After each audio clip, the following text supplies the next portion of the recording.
ብራችን በሐዋላ ስንልክ ብዙ ጊዜ ይበላል ወይስ ይልኩልናል እያልን እየሰጋን ነው የምንልከው። ግን በመንግስት ስንልክ ግን መንግስት ላይ ልባችን ሙሉ ልብ ጥለን እንልካለን ማለት ነው። እናም አገርም ይጠቅማል ማለት ነው በመንግስት መላኩ። አሰላሙ አሌይኩም ወራህመቱላሂ ወበረካቱ። ውድና የተከበራችሁ የሀያት ዩቱብ ቤተሰቦች እንዴት ናችሁ? ደህና ናችሁ ወይ? ያለው አልሐምዱሊላህ። ያላችሁበት አላህ ይጠብቃችሁ። እንግዲህ እህታችን በዚህ ኮሜንት ነበር። ከዚህ በፊት እንዳያችሁት በሐዋላ ጉዳይ ሰርቼ ነበረ። ኮሜንት አደረገች ማለት ነው በዚህ መልክ እና በዚህ የምትጠቀሙበት እሷ በውስጥ መንገር አቅቶኝ ሳይሆን እናንተም ትጠቀሙበታላችሁ ያልኩት ቪዲዮ ይዤላችሁ መጥቻለሁ። ዛሬ ትወዱታላችሁ ብዬ ተስፋ አደርጋለሁ። ለቤቱ አዲስ የሆናችሁ ሰብስክራይብ በማድረግ ኮሜንት በማድረግ ተቀበሉኝ ማለት ነው። እና እህታችን ያው ኮንትራት ያለም እና ደግሞ ውጪም ሐዋላ እንዴት ነው ብላ ጠይቃለች ማለት ነው። እያያችሁት ነው። እኔም አንድ ጥያቄ ያለኝ ለእናንተ ማለት ነው። ኮንትራት ለምትሰሩት ኮንትራት የምንሰራ ልጆች የምንልከው ብራችን በሐዋላ ከምንልክ በመንግስት ብንልክ የተሻለ ነው፣ በባንክ ማለት ነው። አሁን ላይ ምንዛሬው አንድ ነው፣ ምንም ልዩነት የለውም ከባንኩ። የደህንነታችንም ራሱ በመንግስት መላካችን ስጋት የለብንም። ሐዋላ ተዘጋ የለም፣ ሐዋላ ተከፈተ የለም፣ ሐዋላ ያዘብኝ የለም፣ ላከልኝ አላከልኝም ጭንቀት የለም። ስለዚህ በሐዋላ ከምንልክ በባንክ ብንልክ በጣም አሪፍ ነው። ለሀገራችንም በጣም አሪፍ ነው። ለሐዋላ 1 ብር 2 ብር 3 ብር 5 ብር ይዙብናል ማለት ነው የሚገርማችሁ። ስለዚህ ምን ማድረግ አለብን? በመንግስት ልከን አገራችን ብናሳድግ፣ ሁላችንም አገራችን ብናሳድግ የተሻለ ነው በግለሰብ ከምንልክ ማለት ነው። ከምሬ ነው።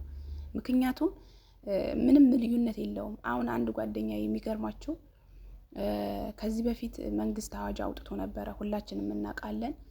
ያም መንግስት ካወጣ በኋላ የስግደት ዓለም የምትኖሩ ኢትዮጵያውያን ወረቀት እንድታሰሩ፣ ወረቀት ማለት የባንክ ቤት ቡክ እንድታወጡላቸው ብለው ለአሰሪዎቻቸው እንትን ብሎ ነበር ማለት ነው። በዛ መሰረት አሰሪዎቹ ደግሞ የባንክ አካውንት ከፍተው እነሱ ባንክ አካውንት እዛው ቁጭ ብለው በስልካቸው ያስተላልፋሉ ማለት ነው። ቁጭ ባሉበት ወደ አንቺ ይተላለፋል። አንቺ ደግሞ ወደ ኢትዮጵያ ታውያለሽ። በኋላ ደግሞ ደረሰኝ ያው የትም አውሉ፣ ግን መንግስት ወደ ሀገር ስትገቡ ደረሰኛችሁ እንዲጠይቅ ነው ይመስለኛል ማለት ነው።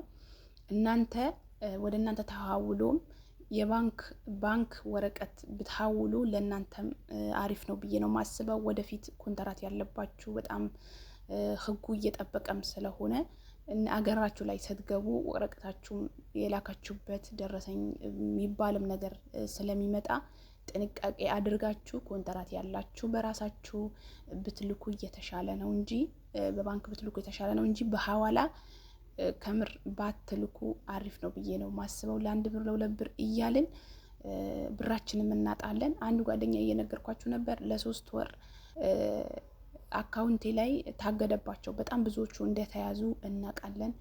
ተይዘዋል ማለት ነው። በባንክ ጉዳይ፣ በሐዋላ ጉዳይ በህገወጥ ነው። ይሄ ህገወጥ ነው፣ መንግስት አይደለም። በህገወጥ ስለሆነ ተይዞ ብሯ በዛውም የ3 ወር ደሞዝ ወደ 3000 ብር ተይዞባታል ማለት ነው። ስለዚህ እህታችን በባንክ ብትልኩ እየተሻለ ነው። ይሄ ሁላችሁም እንዲጠቅማችሁ ነው።